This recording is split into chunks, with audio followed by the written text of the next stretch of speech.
Attention, please. The show starts in 5, 4, 3, 2, 1, go.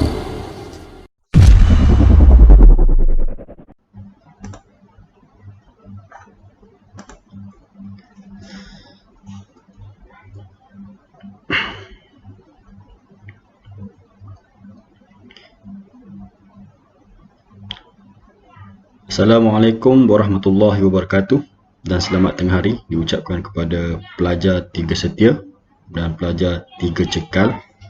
Okey, hari ini hari pertama untuk kelas sejarah. Untuk kelas PKPB seperti yang MKN telah umumkan. So seluruh negeri-negeri di Malaysia, hampir seluruh negeri-negeri di Malaysia dikenakan perintah PKPB, termasuklah negeri Perak. Dan sehubungan dengan itu, pada keesokan harinya Menteri Pendidikan telah mengumumkan semua sekolah ditutup sehingga 18 Disember dan pelajar-pelajar akan meneruskan pembelajaran di rumah masing-masing. Hari ini adalah hari pertama sejarah. Untuk makluman pelajar 3 setia dan 3 cekal lah. Pada minggu yang lalu kita dah fokus kepada topik-topik peperiksaan, topik-topik penting peperiksaan. Jadi pada hari ini juga saya teruskan juga kita berbincang lagi topik-topik peperiksaan, walaupun sebenarnya kita belum dapat berita berkaitan dengan peperiksaan akhir tahun kamu. Kami guru-guru pun masih lagi menunggu pengumuman rasmi daripada pengetua bagaimana ataupun apa status peperiksaan akhir tahun kamu. Adakah dibatalkan terus ataupun dilaksanakan pada tahun hadapan. Tapi sehingga sekarang kami guru-guru masih belum tahu. Jika ada berita, kita akan terus sampaikan kepada pelajar-pelajar. Tapi untuk minggu ni saya teruskan jugalah. Kita andaikanlah kalaulah ada peperiksaan akhir tahun, sekurang-kurangnya kita dah ulang kaji, kita dah fokus pada topik-topik yang akan keluar dalam peperiksaan. Kalau kamu masih ingat, pada kelas yang lalu kita dah bincang soalan struktur, nombor 3, nombor 4. Dan saya masih ingat kepada kelas yang terakhir kita dah berbincang dengan tentang topik soalan esei. Ada dua soalan lagi yang kita masih lagi berbincang, iaitu yang pertama, soalan pertama struktur iaitu prasejarah. Yang kedua, kaedah penyelidikan sejarah. Jadi untuk hari ini, pada hari yang pertama ini saya tidak akan ambil masa yang panjang. Kita hanya akan fokus pada soalan nombor 1 sahaja. So kita akan buat ulang kaji, iaitu tajuk zaman prasejarah. Tajuk zaman prasejarah. Untuk makluman kamu mungkin ada pelajar yang ingat, mungkin ada pelajar yang lupa. So zaman prasejarah ini terkandung dalam buku teks tingkatan 1, iaitu bab 3. Bab 3. Zaman prasejarah. Kita terus pergi ke tajuk berkaitan dengan prasejarah. So apa itu prasejarah? So prasejarah ialah zaman sebelum manusia mengetahui dan mengenal tulisan. Yang seterusnya, prasejarah juga dilihat sebagai satu zaman yang melihat tahap perubahan, pencapaian dan kemajuan manusia. Saya ulang sekali lagi, zaman yang melihat tahap perubahan, pencapaian dan kemajuan manusia. Yang seterusnya, prasejarah ini terdiri daripada zaman batu dan juga zaman logam. Prasejarah ini juga dikenali sebagai Nirlika dalam bahasa Sanskrit. Nirlika merupakan gabungan dua perkataan.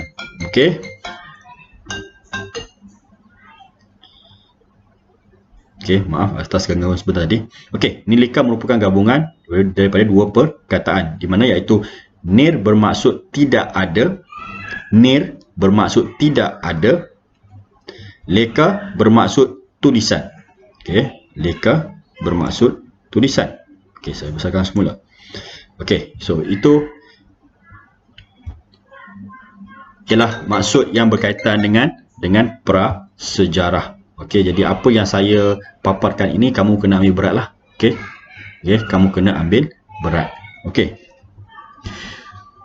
Yang seterusnya, kita akan tengok apa aktiviti masyarakat ataupun orang-orang di zaman prasejarah. Okey. Jadi saya ingat ramai pelajar tahu, okey, kalau soalan ini keluar pun saya rasa kamu masih lagi boleh agak, kamu boleh tembak. Okey. Jadi antara aktiviti yang dilakukan oleh orang ataupun masyarakat zaman prasejarah ialah yang pertama pertanian, bercucuk tanam, memburu binatang, menternak binatang dan juga menangkap ikan. Okey. Yang seterusnya, okey, kita akan lihat kenapa orang di zaman prasejarah ataupun masyarakat di zaman prasejarah memilih sungai sebagai penempatan. Okey, memilih sungai sebagai penempatan. Mereka memilih sungai itu sebagai tempat tinggal mereka. So kenapa? Kenapa mereka, apa spesialnya sungai? Okey, kenapa mereka tak tinggal di atas darat ataupun tanah? Okey, di tanah yang mendatar. Okey, kenapa mesti tepi sungai? Okey, yang pertama kita tengok kerana tanah yang berhampiran dengan sungai itu ialah tanah yang subur. Okey, yang kedua, tanah yang berhampiran dengan sungai, okey, sesuai untuk bercucuk tanam dan aktiviti penternakan. Okey, dan juga aktiviti penternakan. Okey, yang ketiga, mudah mendapat bekalan air. Of course lah, bila kamu tinggal berdekatan dengan sungai, okey, kita mudah untuk mendapat bekalan air. Harus diingat, sungai pada zaman dahulu sangat bersih. Okey, sungai zaman dahulu sangat bersih. Okey, terpelihara daripada sebarang kekotoran. Dia tak macam sungai zaman sekarang. Okey, next, sumber air untuk aktiviti harian dan pertanian. Okey, sungai berfungsi sebagai sumber air untuk aktiviti harian. Apa maksud aktiviti harian? Mungkin mandi. Okey, mandi. Kalau pertanian pula untuk menyiram tanah pertanian. Okey, so sungai sebagai sumber air yang penting untuk aktiviti harian dan juga pertanian. Okey, sungai juga mempunyai sumber protein seperti ikan. Okey, seperti ikan. Okey, jadi maksudnya sungai adalah sumber makanan kepada orang ataupun masyarakat prasejarah pada zaman dahulu. Okey, seterusnya, mudah untuk membina penempatan. Okey, mudah untuk membina penempatan. Okey, tanah yang rata. Okey, sebab kawasan sungai tidak, hampir sungai di dunia, hampir kebanyakan sungai di dunia ini tidak terletak di kawasan yang bukit bukau. Okey, kebanyakan sungai-sungai ialah tanah yang rata. Okey, menjadi sistem pengangkutan utama iaitu sungai. Okey, untuk makluman kamu, pergerakan masyarakat prasejarah, pergerakan masyarakat zaman dahulu, even termasuklah pergerakan masyarakat Melayu. Okey, pada tahun sekitar 17, 18 abad ke-17, abad ke-18, mereka menggunakan sungai sebagai pengangkutan. Okey, untuk bergerak dari kampung ke kampung. Okey. Seterusnya, iklim yang baik. Dan yang terakhir, selamat daripada ancaman buas. Ancaman binatang buas. Okey, ada perkataan tinggal di situ. Selamat daripada ancaman binatang yang buas. Okey, jadi itu ialah antara sebab kenapa masyarakat zaman prasejarah pada zaman dahulu memilih sungai sebagai tempat tinggal mereka, sebagai penempatan mereka. So, kita ulang balik daripada awal tadi. Yang pertama, tanah yang subur, sesuai untuk bercucuk tanam dan penternakan, mudah untuk mendapat bekalan air, sumber air untuk aktiviti harian dan pertanian, mempunyai sumber protein seperti ikan, mudah untuk membina penempatan, tanah yang rata, menjadi sistem pengangkutan utama iaitu sungai, iklim yang baik dan selamat daripada ancaman binatang buas. Okey.